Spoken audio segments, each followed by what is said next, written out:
कैसे हैं आप? उम्मीद करता हूँ आप आज रिव्यू करने वाले हैं एचटीबी फाइनेंशियल आईपीओ का। उसके बारे में आपको पूरी डिटेल जानकारी देंगे। ग्रे मार्केट में क्या भाव चल रहे हैं उसके बारे में बताएंगे।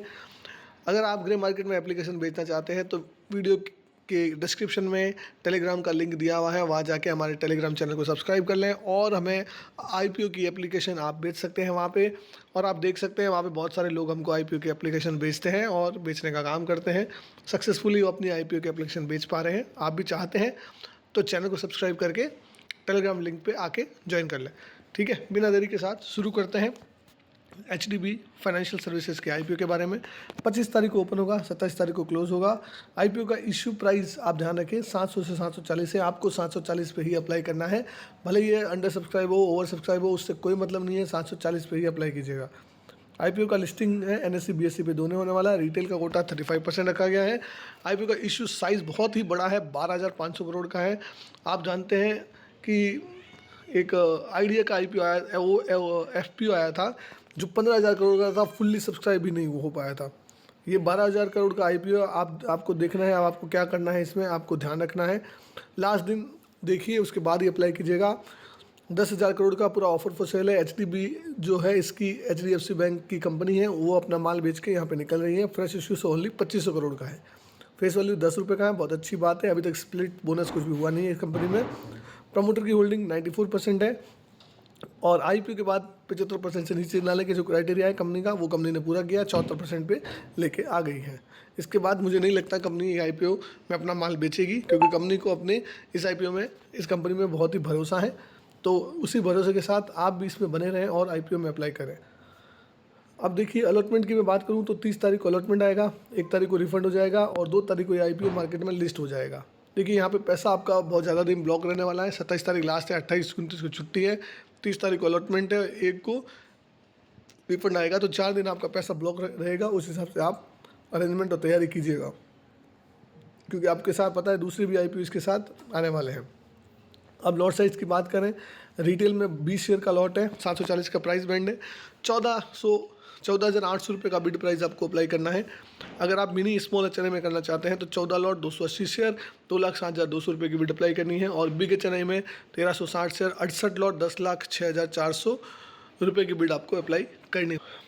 आप कौन सी कैटेगरी में अप्लाई करने वाले हैं मुझे कमेंट करके ज़रूर बताइए दोस्तों, क्योंकि आप देखिए रिटेल के लिए बहुत ही 35% कोटा किसको बोलते हैं, मतलब 4600 करोड़ रुपए का माल रखा गया है। तो रिटेल इटसेल्फ अपने आप में फुल्ली सब्सक्राइब होना एक बहुत बड़ा टास्क है।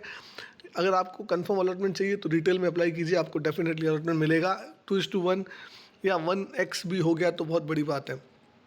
और जिस किसी भी भाई के पास एचडीएफसी बैंक का शेयर होल्डर कोटा में शेयर है, वो शेयर होल्डर कोटा में भी अप्लाई कर सकते हैं।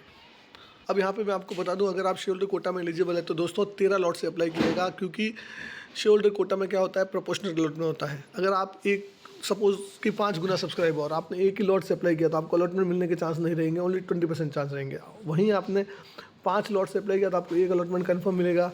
10 से किया तो 2 और 15 से किया तो 3। 15 तो आप नहीं कर पाएंगे, 13 लॉट से ही मैक्सिमम कर पाएंगे। तो 13 लॉट से करेंगे तो आपको 2 या 3 अलॉटमेंट मिलने की संभावना पूरी बनी रहेगी। तो शेयर होल्डर कोटा में किस तरीके से अप्लाई करना है वो मैंने आपको बता दिया है। कोई डाउट है तो कमेंट कर सकते हैं, कमेंट करके बताएं आपके डाउट को क्लियर। तो यहाँ पे चीज़ें क्लियर हो गई है। शेयर होल्डर कोटा में अप्लाई करना है, 740 पे ही बिड अप्लाई करनी है। आप भूल जाइए, उससे नीचे कोई भी रेट मत डालिएगा, तो आपका अलॉटमेंट आने के चांस बढ़ जाएंगे। और शेयर होल्डर कोटा में मैंने आपको बता दिया है किस तरीके से आपको अलॉटमेंट लेना है। और अगर आपको रिटेल में अलॉटमेंट चाहिए तो रिटेल में डालिए, स्मॉल एचएनआई को छोड़ दीजिए। अगर बिग एचएनआई के पैसा है आपके पास तो बिग एचएनआई में डेफिनेटली अलॉटमेंट के लिए आप जा सकते हैं।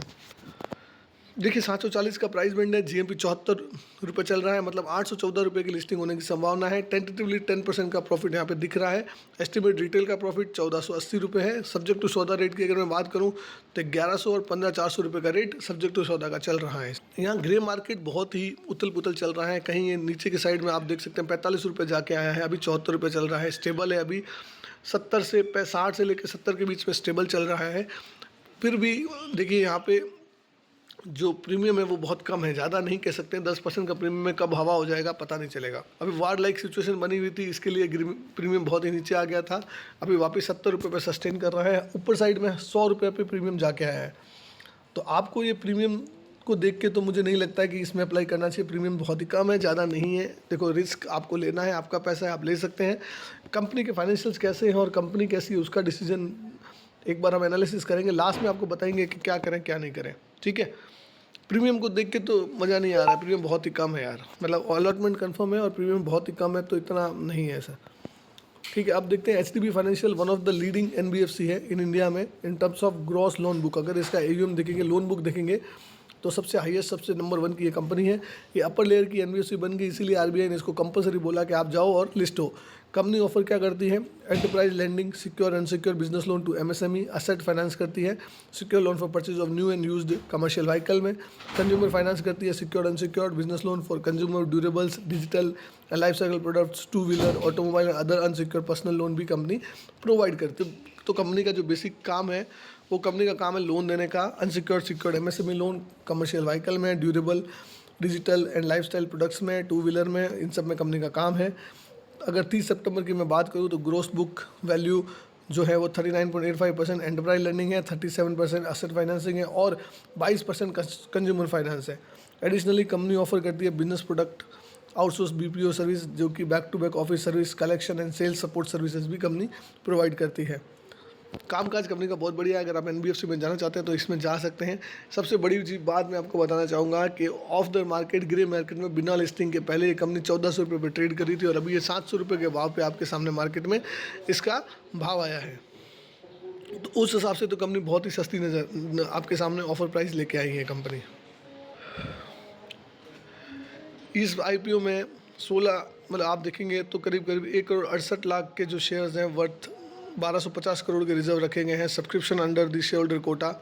इफ़ आपके पास एक HDFC बैंक का डीमेट अकाउंट का 19 जून को अगर आप में डीमेट यानी आपने 18 तारीख को खरीद लिया था तो आप एलिजिबल है, अदरवाइज़ आप इसमें एलिजिबल नहीं है। 18 तारीख को, बस 18 तारीख को क्या आपने खरीदा है तो आप एलिजिबल है। आपको कोई भी डाउट है कमेंट कीजिए। 19 तारीख को खरीदा नहीं मिलेगा, 18 को खरीदा है आप एलिजिबल है, आपको मेल आ गया होगा एलिजिबिलिटी का। कंपनी ने एम्प्लॉय के लिए भी 20 करोड़ रुपए रिजर्व्स रखे हैं, आप देख सकते हैं। अब स्ट्रेंथ की मैं बात करूं, highly granule retail loans book है कंपनी का, बहुत ही अच्छा रिटेलर्स का पोर्टफोलियो है, लार्ज है और डाइवर्सिफाइड प्रोडक्ट है। कंपनी के पास HDFC बैंक का ब्रांड नेम है, एडवांस टेक्नोलॉजी टूल्स हैं, हाई क्वालिटी फ्रेंचाइजीज़ हैं। कंपनी के जो ट्रैक रिकॉर्ड है वो बहुत ही अच्छा है फाइनेंशियल्स का, और इनके जो लोकेशंस एरिया वाइज भी, जियोग्राफिकली भी कंपनी बहुत फैली हुई है।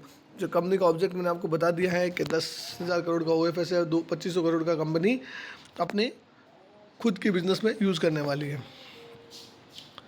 अब एक बार फाइनेंशियल्स पे नज़र डालते हैं। 31 मार्च के डेटा के हिसाब से कंपनी की जो असेट्स हैं वो 70,000 करोड़ थी, और फिर 24 में 92,000 करोड़, और अभी के टाइम में अगर आप देखें तो 1,08,000 करोड़ हो गई है। असेट कंटिन्यू ग्रो कर रही है। रेवेन्यू देखिए 12,400 करोड़, 14,000 करोड़ और 16,300 करोड़। हर साल कंपनी कम से कम 15% CAGR से ग्रो कर रही है। प्रॉफिट की बात करें तो 1,950 करोड़, 2,460 करोड़, 2,175 करोड़। यहाँ पे प्रॉफिट थोड़ा सा कंपनी का डिप हुआ है इस साल में, बट कोई वैसी बात नहीं है, कंपनी में गड़बड़ी है। कंपनी का जो इस साल का प्रॉफिट है वो 12% के बीच में कहीं रहा है। पिछले साल कंपनी का कहीं 15% था, तो थोड़ा सा डिप देखा जा सकता है। कोई दिक्कत नहीं है, कंपनी बहुत ही बड़ी है। छोटा मोटा प्रॉफिट अगर डिप आ भी गया तो कोई बड़ी बात नहीं है। 2,000 का प्रॉफिट निकालना इटसेल्फ कंपनी के लिए बहुत ही बड़ी चीज़ है। EBITDA की मैं बात करूँ तो 2023 में 6,200 करोड़, 24 में 8,300 करोड़, 25 में 9,500 करोड़। EBITDA का मतलब मैं बोलूँ तो कंपनी का प्योर प्रॉफिट कितना है, इंटरेस्ट, डिप्रिसिएशन, जो नोशनल खर्चे हैं वो सब निकालने के बाद, तो मतलब मैंने माल कितने में खरीदा कितने में बेचा, वो बीच का जो डिफरेंस है ना, वो होता है EBITDA, जो आपका प्योर फॉर्म में प्रॉफिट होता है। उसके बाद आप इंटरेस्ट देते हो, डिप्रिसिएशन देते हो, डिविडेंड देते हो, वो सब होते हैं। अगर आप जानना चाहते हैं फाइनेंशियल टर्मिनोलॉजीज तो कमेंट कीजिए, मैं आपको पूरा जानकारी दे दूंगा।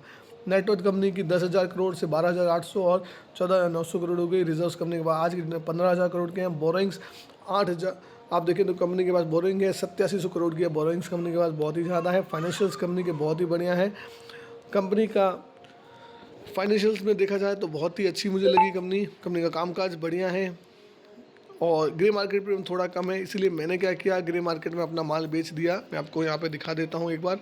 अभी जो लास्ट ग्रे मार्केट में भाव चल रहे थे प्रीमियम, तो आप देख सकते हैं 72 से 77 रुपये का। बिग HNI 8,000 से 9,000 के बीच में आपको मिल रहा है। स्मॉल HNI माइनस प्लस मतलब 13 लॉट और 14 लॉट की एप्लीकेशन का भाव 2,800 और 3,300 रुपये चल रहा है।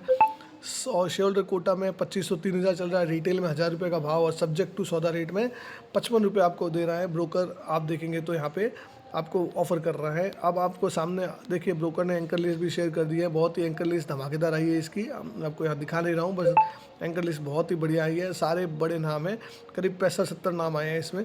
तो अगर आप भी अपनी एप्लीकेशन बेचना चाहते हैं तो हमारे साथ जुड़ के आप एप्लीकेशन को बेच सकते हैं। डिटेल जानकारी आपको दे दी गई है। मैंने अपना माल ग्रे मार्केट में बेच के काम किया है, सब्जेक्ट टू सौदा में 55 रुपये में मैंने अपना माल बेचा है। अब मुझे 10 लाख में अगर 10 लाख का भी माल आता है तो 55 रुपये के हिसाब से मेरा माल ऑलरेडी बिका हुआ है। ठीक है, तो इस तरीके से मैंने काम किया है। 55 रुपये 50 रुपये जो भी भाव मिला मुझे उस समय मिला, मैंने 40 रुपये जो भी मिला मैंने उसमें बेच के काम किया हुआ है। अभी का भाव जो चल रहा है वो 55 से 50 रुपये, कभी वॉलेटाइल हो रहा है, 40 भी जा रहा है, कभी 45 जा रहा है। तो जिस भाव में मुझे जो मिला मैंने अपना माल को बेच के काम किया है। मैंने करीब शायद 40 रुपये के भाव से बेचा है। अब आपको अगर चाहिए तो 50-55 का भाव भी अभी मिल रहा है।